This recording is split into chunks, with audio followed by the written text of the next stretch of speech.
Hey, debout là-dedans. Motive tes troupes, ta clique, on lève le camp dealer. Qu'on veut pas de commentaires, que des combattants dealers. Qu'on veut pas de militaires, que des militants. Hey, debout là-dedans. Motive tes troupes, ta clique, on lève le camp dealer. Qu'on veut pas de commentaires, que des combattants dealers. Qu'on veut pas de militaires, que des militants. Bonjour, vous êtes sur la première émission de Téléchômeurs. Donc on a sur le plateau des privés d'emploi. Donc nous avons Bernard. Donc moi je suis demandeur d'emploi, je travaille dans le secteur de l'audiovisuel. J'ai de plus en plus de mal à trouver un emploi dans ce domaine parce que j'ai eu un accident, je suis reconnu salarié handicapé. Donc il y a des fonctions que je ne peux plus exercer, ou très peu, comme caméraman. J'ai été successivement réalisateur, chargé de production, monteur. Et vous pensez que la question de M. Wauquiez de faire travailler les privés d'emploi avec leur indemnisation de chômage, ça vous concerne et ça vous intéresse? Ben moi je ne veux pas travailler gratuitement, c'est-à-dire je crois que les indemnités de chômage sont un droit. Elles sont très faibles. De toute façon, pour la plupart des demandeurs d'emploi. Moi, je peux dire qu'en particulier, je ne touche aucune indemnité parce que je touche une pension d'invalidité. Donc, je suis demandeur d'emploi, mais sans indemnisation. Par contre, il ne faut pas se leurrer, le fait de vouloir mettre les chômeurs au travail, ce qui est visé, c'est le code du travail. On se sert de nous, on nous instrumentalise, on nous prend en otage. C'est presque après, comme ça, le salarié ne va rien revendiquer parce qu'ils vont lui dire « Attends, il y a des chômeurs, ils travaillent pour rien, alors te plains pas et demande pas d'augmentation, demande pas de droits supplémentaires. » En fait, c'est pour museler tous les salariés et à plus long terme, je crois qu'en fait, ils veulent mener à mal le code du travail. Il y a des emplois qui seraient à pourvoir, mais dans les secteurs non marchands, c'est-à-dire que, comme il explique, c'est faire traverser les enfants devant les écoles, ça serait du travail de nettoiement des berges, de type, paraîtrait-il, secteur non marchand. Mais que je sache, il y a quand même des entreprises dites d'insertion, qui sont déjà sur ce domaine. Ben, le problème, c'est que quand vous êtes chômeur, la plupart des contrats que vous avez, c'est que des contrats en insertion. On vous prend parce que vous ne coûtez rien à l'entreprise et en plus vous lui rapportez de l'argent. Même dans le public, j'ai effectué des emplois à la poste, suite à des concours, tout ça. Pareil, c'était des subventions européennes pour financer le retour à l'emploi, des boîtes intérim à déco, pour le compte de Renault Truck. C'est pas des petites boîtes, c'est pas des pauvres. Ils sont en 440, faut pas déconner non plus. Je sais pas quelle serait ta réponse, mettons, à un emploi type d'insertion, 5 heures par semaine, dans une association, ou aller faire, comme ils disent, de la lecture aux personnes âgées dans les maisons de retraite. Ben, moi, déjà, je me vois pas... On nous demande énormément d'être polyvalent. Aller m'occuper de personnes âgées, moi, j'ai aucune compétence dans ce domaine. Je vois pas mon métier, c'était pas ça, c'est pas celui-là. Moi, je sors d'un contrat aidé donc en CAE. J'ai travaillé comme barman 20 heures par semaine. Donc, il y a eu un premier contrat de 6 mois, renouvelé 12 mois, ensuite renouvelé 6 mois. Et c'était un contrat aidé. Et qu'est-ce que vous en pensez, vous, le fait qu'on fasse basculer des nombreux chômeurs dans la solidarité nationale? Moi, personnellement, là, ça va être mon cas. Dans même pas une quinzaine de jours, déjà, on n'y arrive pas avec les trucs de chômage. C'est impossible de vivre. De vivre, hein, je parle. Je parle pas de partir en vacances, avoir une voiture. Tout ça, c'est des choses que c'est bon, on a plaqué. Heureusement, pour ma part, la précarité, elle m'a pas fait grossir ni rien. Ça fait que je peux mettre encore des vêtements pendant 20 ans, c'est toujours les mêmes.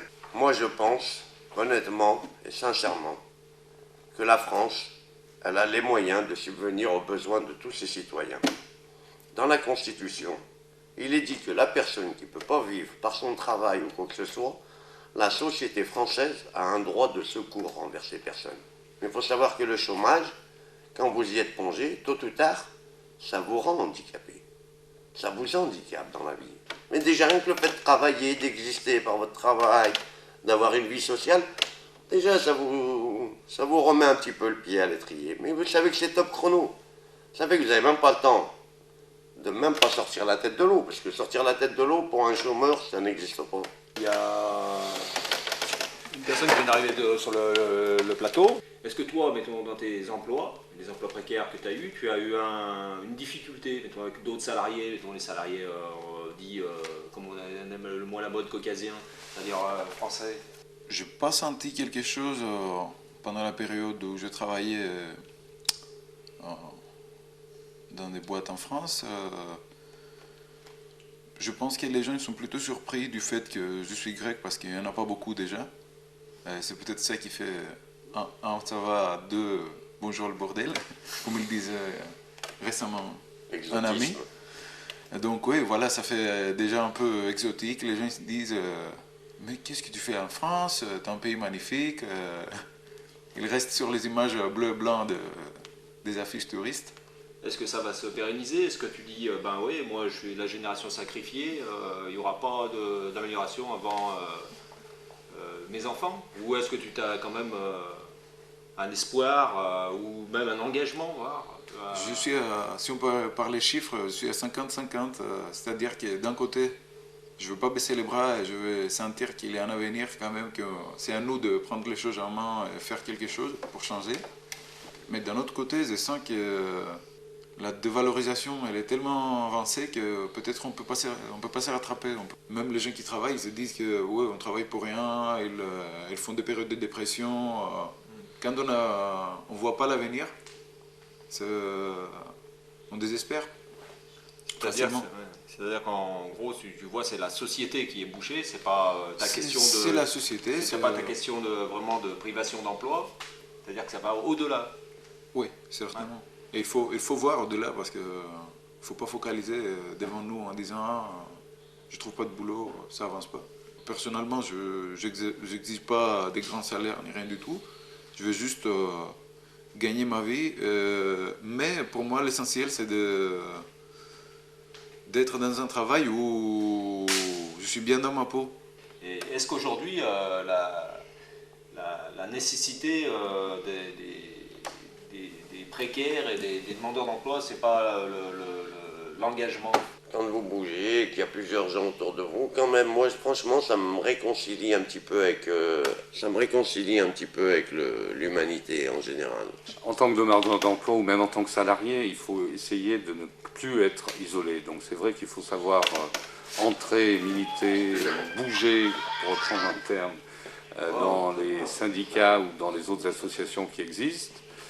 Et pourquoi? Parce que la difficulté à laquelle on se heurte actuellement, c'est que de plus en plus dans les entreprises, il y a très peu de personnel qui ont le même statut. Donc déjà, les salariés sont divisés entre eux parce qu'ils n'ont pas le même statut. Les demandeurs d'emploi sont divisés entre eux et isolés parce qu'ils sont dans leurs problèmes de recherche d'emploi, dans leurs problèmes financiers, dans leurs problèmes de santé, puisque certains sont malades. Parce qu'on nous demande d'être mobile, on nous demande d'être adaptable, on nous demande d'être auto-entrepreneur. Alors bientôt, chaque Français va devenir auto-entrepreneur. Hein, il n'y aura plus le statut de salarié, il n'y aura plus le code du travail, il n'y aura plus que le code du commerce. Et ça, c'est dramatique, parce que c'est une division de la société et c'est une division des solidarités. J'invite sur tous les privés d'emploi, les précaires qui ont envie de témoigner. Alors, il n'y a pas de carence d'âge chez nous, hein, on peut venir hélas, de 16 à aujourd'hui 65 ans, puisque l'âge légal de la retraite, c'est 65 ans. C'est comme ça. Donc, vous pouvez témoigner et on invitera aussi, quelque part sur cette télé, des élus, des responsables de Pôle emploi. Tout le monde sera invité. On invitera même des gens de droite, hein, parce qu'on a aussi le droit de les avoir en face. C'est rare, d'ailleurs, ils sont confrontés très rarement aux chômeurs. Donc, Téléchômeurs, c'est dans cette optique. Elle est à la fois située sur la commune de Grigny, commune de Rhône-Alpes, près de Givors, c'est l'agglomération de Lyon. Donc on reviendra, je vous invite, alors le 06 23 02 72 62, c'est le contact que vous pouvez avoir avec Téléchômeurs, et sûrement à la prochaine émission. Donc je remercie les privés d'emploi qui sont là, avoir le courage, eux, de se montrer et de témoigner.